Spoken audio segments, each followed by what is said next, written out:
I love karambits. Today we're going to talk about a bunch of different karambits, what I like and what I don't like, about a bunch of cool ones and about some that aren't so great. Stay tuned if you want to see lots of cool karambits. We have in this video the Cold Steel Tiger Claw in S35VN, the Real Steel Alien Neck in 12C27. We have the Civivi Incisor in Damascus Steel.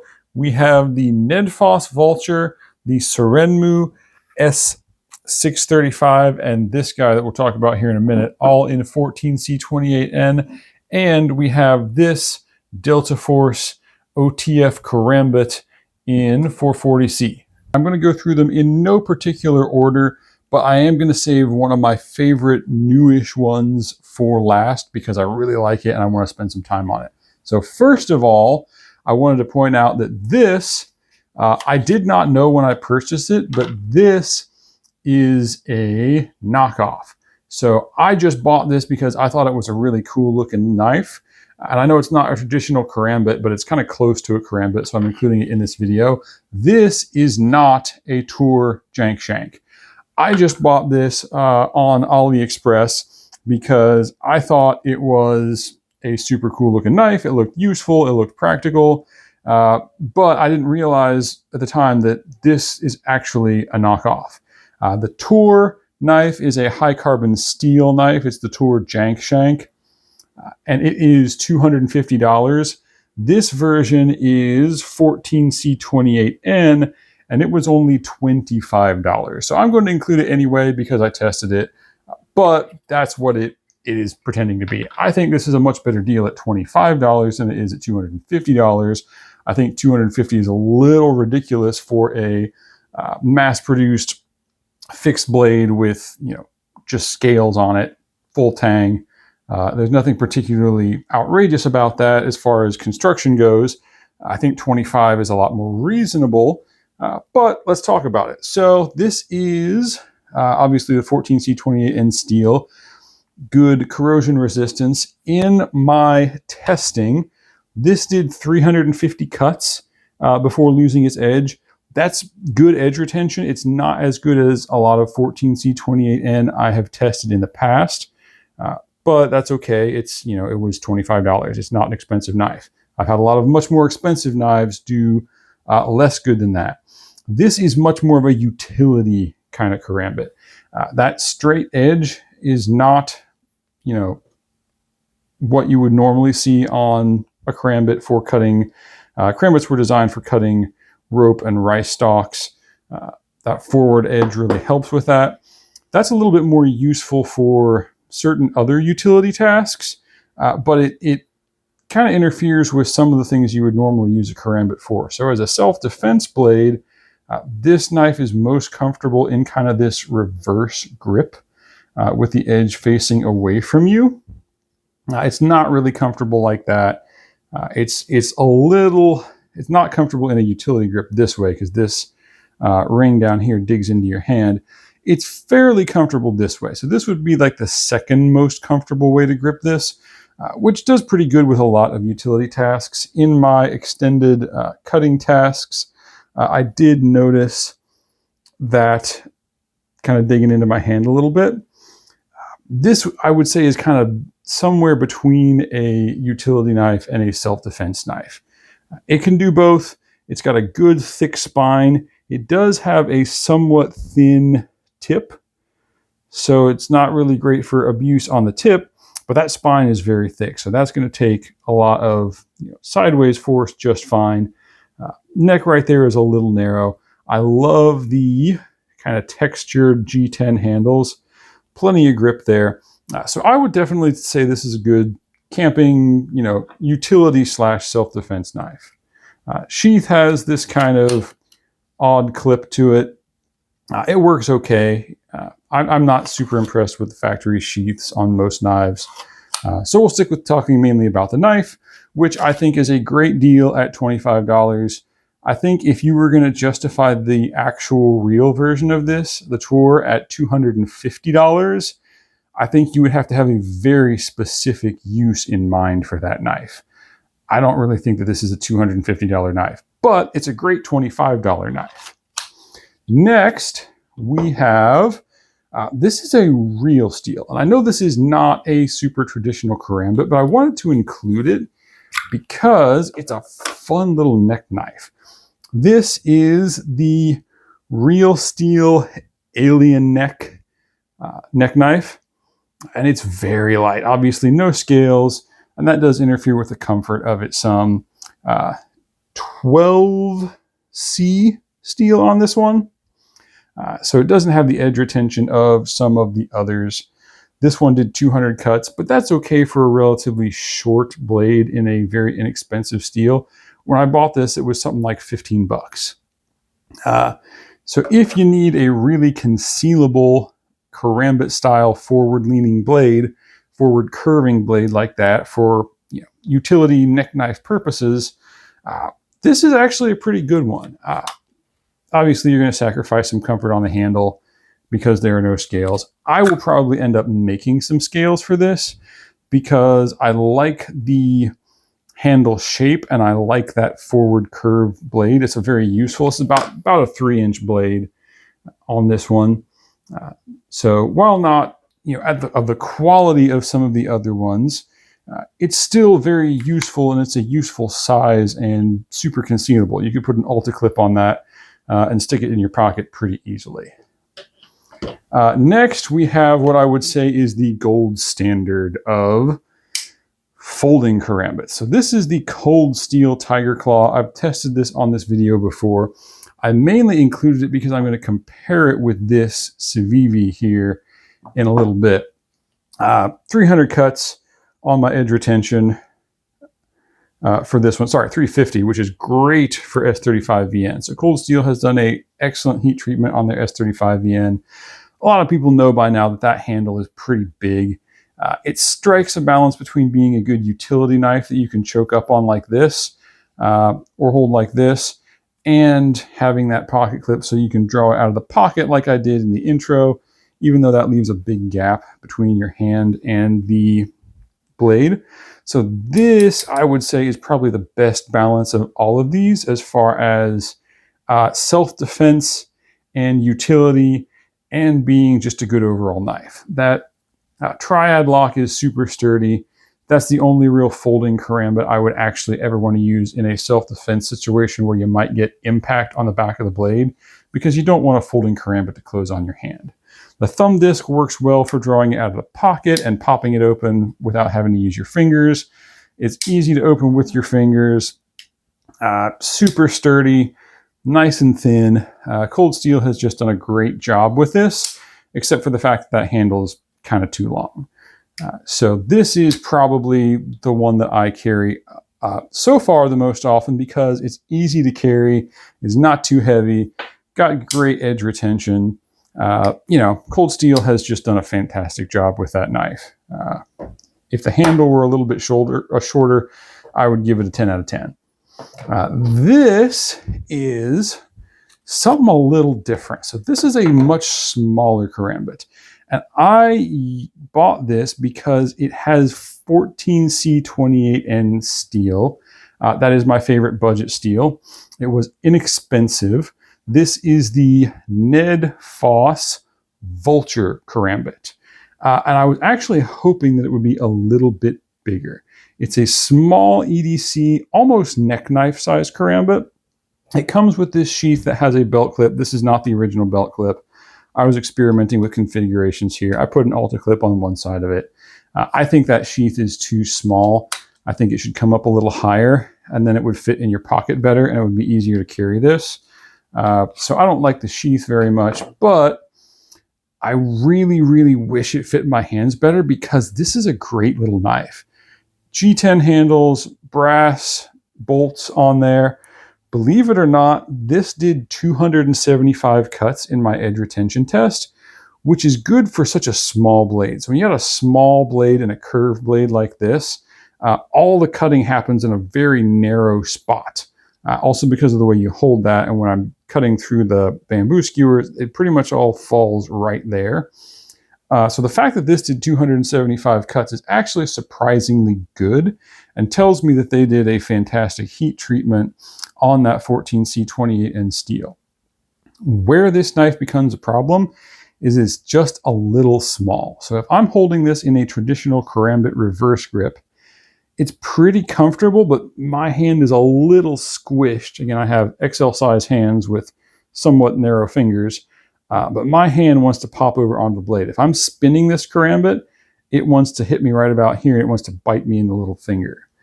Also, in a reverse grip, when I was cutting with it and putting pressure on it, that knuckle bow wants to bind up on my knuckle and dig into it a little bit there like that. So this, I really just wish were a little bit bigger. If you have small hands, this is going to be fantastic for you. In a utility grip, again, my big hands, this is not too much taller than it is wide. So it wanted to spin a little bit in my hand like this as I was doing hard cutting. Again, if your hands are smaller, this is going to fit you great. So if you have small hands and you're looking for a good EDC and self-defense Karambit, this is about the best out there. I would love this to be just a little bit bigger.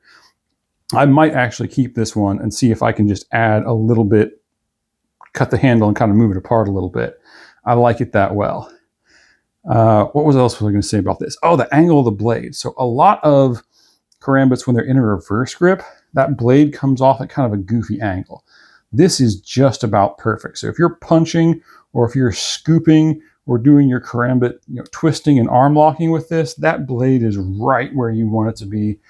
And it just feels like an extension of your hand. So this is a well done job for a small EDC kind of last ditch self-defense Karambit. Love this little thing. I just wish it fit my hands better. Now we're going to go to the opposite side of the spectrum. So this is the Sanrenmu S635. Also in 14C28N. I tried to pick Karambits that were good steels. Most Karambits you're going to see out there are going to be Chinese D2 or some other nondescript, 8 CR15 MOV steel. It just doesn't hold an edge and doesn't do very well. I tried to do better than that with these Karambits. This one, I wish this one were smaller. I wish this one were bigger. I really wish this one were smaller. This thing is huge and it's heavy. I want to weigh this so that you can see just what we're talking about here. I didn't weigh some of the other ones. I probably should have. I'll weigh some of the other ones as we get to them. That thing is 6.94 ounces without the sheath. This is a giant full tang blade, thick blade stock, full G10 handles. It's a monster. I can fit my hand in a utility grip on that. I don't even have to use the finger hole. It's more comfortable if I do, but it's really too big. I wouldn't carry a Karambit this size. I feel like if I'm going to carry a almost 7-ounce knife, you can carry a pretty giant Bowie knife or something for that much weight. Karambits are supposed to be smaller, more compact. This is just too much metal in the handle, and it's a boat anchor. However, the heat treatment on this is spot on. 450 cuts, and it still had an edge. So they've done a fantastic job with the steel on this one. I just wish it were, somewhere between this size and this size. I also didn't like the handle shape. So this is a big sticky outy piece in the middle there. My fingers fold over it pretty well. And that actually was more comfortable than I thought it would be when I was doing my cutting. As I pushed harder on it, it felt better than I thought it would, but that's still too pokey and it's just kind of goofy. This should be, ground down like this and make that a smoother handle. And that would just be a whole lot more comfortable. So while I appreciate the fact that this is a great steel, they've done a great job texturing that G10. They've done a spot on heat treat. Again, very big and heavy, and I wish it were just a little smaller. However, if you want a big, heavy, sturdy Karambit and you want it to hold an edge and resist rust and just be a big honking sturdy knife, This is 100% of exactly what you want. It even has a pretty decent sheath system. So this spins, so you can rotate that. That's the release right there. And you can mount that a lot of different ways on your belt. And it'll stay good and secure, like that sheath system. All right, next to last, we have this guy. And this is not the original pocket clip, so the branding is not on here. The branding for this one was Delta Force. You can find these on Blade Addict. I bought this at a brick and mortar shop in Gatlinburg, Tennessee. This is an out the front Karambit. And it's in 440C, so it's not quite as nice of a steel as these other knives. And as a result, let me see, where's my... Yeah, it only did 200 cuts. That's about par for good 440C, like the rainbow, oil slick pattern on the blade. The reason I wanted to include this one is that this has the best ergonomics of any of these. It's a slightly rubberized coating on here. And as you draw this from your pocket, that finger hole, first of all, it's big enough so I can get my fingers in there, no problem. And as you draw this from your pocket, your thumb falls right on the trigger for the out the front mechanism. So you never have to fiddle with this knife. You can pull this out of your pocket, fully combat grip that knife, and your thumb is right there on the trigger, and you never have to hunt for it. You never have to worry about it. This is, I would venture to say, the most tactical, other than the cold steel, of all these knives, because, again, other than the cold steel, you have to think the least about deploying this, at least as far as the folding knives go. Great ramping on the trigger, great texturing. I have taken this apart. It's not super high quality for the screws, and it's not super high quality aluminum. But again, this is like $60. So this is a reliable 440C out the front knife and a Karambit for less than $60. So great deal here. When I was doing my cutting tests with it, because it's thick and because it's well textured and the edges are just rounded enough, this was the most comfortable of all of these knives in my cutting tests. So as far as usability, this is probably the most user-friendly of any of these. Again, maybe with the exception of the cold steel. It's just not up to edge holding like any of the other knives. It's not in the same league as far as heat treatment and edge retention. But I really like it, and I do carry it. All right, last and definitely not least, this is one of my absolute favorite new knives that I had to review because this is just crazy, right? This is the Civivi Incisor. And I, of course, went with the most blinged out, crazy version that I could find. This is the Damascus and bright red version. Look at that Damascus. It is beautiful. And I'm pretty sure, although I don't know for sure, I might email Civivi and try to find out. I think there are actual layers of nickel in this Damascus, which is unheard of on I think this is $120. This is the more expensive version. The slightly cheaper version of these has a mono steel blade, but it's Nitro V. And I am glad I went with a Damascus on this one because this Damascus is great stuff. So this did 400 cuts in my edge retention test. That is the best Damascus I have ever tested. This thing is so cool. I mean, it's a fashion statement, right? Pocket clip is reversible. What I love about this is it has so many different deployment options. You saw me do the pocket deployment in the intro for this video. This was the one in my right hand. This has a flipper, which I love on a Karambit. You do have to flip that pretty hard though, because this button lock is stiff. So a half-hearted flip is going to fail and it's not going to go all the way out. So you really do have to give this a flip, almost a little flip of the wrist to get this all the way open. But it also has a big thumb hole. That thumb hole is plenty big enough to get your finger in and finger flick this thing, spidey flick it. You can middle finger flick it if you're careful. Of course, you've got the button lock, right, that you can flip that way. This is the most fidgetable, most multi-option openable karambit I have ever seen. And because it's got these full aluminum handles, it is light. I don't know the actual listed weight on this thing. Let's check out what the scale says. So this is coming in at 3.31 ounces. That is pretty light for a knife that has a full finger hole. Partly that's because they did the finger hole in aluminum, which keeps the weight way down. The grip, the ergonomics are not 100% comfy in a utility grip. It's definitely not comfy with my finger over top of the ring like this. There's just too much distance there. It opens up my hand. With my little finger in there, it's pretty comfortable. It only got uncomfortable as I was really pushing hard to cut through the wood on there. And there is a little bit of digging in because that finger flipper runs so far down that if I choke up on it all, my knuckle kind of digs in there. It's mild annoyance though. It's not terrible. The choil, again, does catch. There's a large choil here. So you do have to be a little careful to not catch that on what you're cutting. I think that's a particular issue on a karambit because the whatever you're cutting is going to be curved naturally toward that spot. Cold steel has done a better job of beveling off that bottom portion.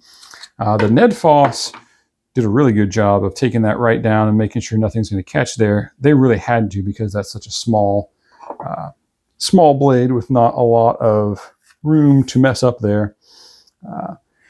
Now, this is not a self-defense blade, right? Button locks are notoriously unreliable against impact. It's plenty secure for EDC.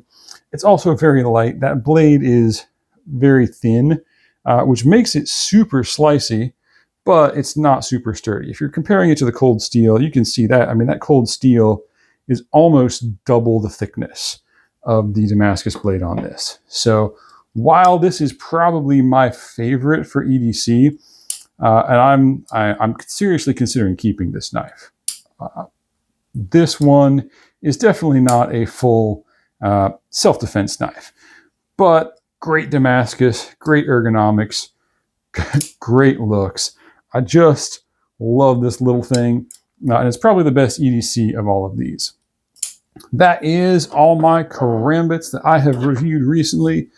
Please like and comment if you like this video. Don't forget, I am giving away very soon, probably this week or maybe next week, I am giving away this zero tolerance 452 carbon fiber. I have just hit 1,500 subscribers. So one of those subscribers is going to win this knife. So stay tuned for that. I may live stream that. We'll see. Enjoy all of your fun knives and EDC gear. And check these out. If you want to know information, specs, etc., check out the description of this video where you can find lots of cool stuff. Love this knife. Super, super fun.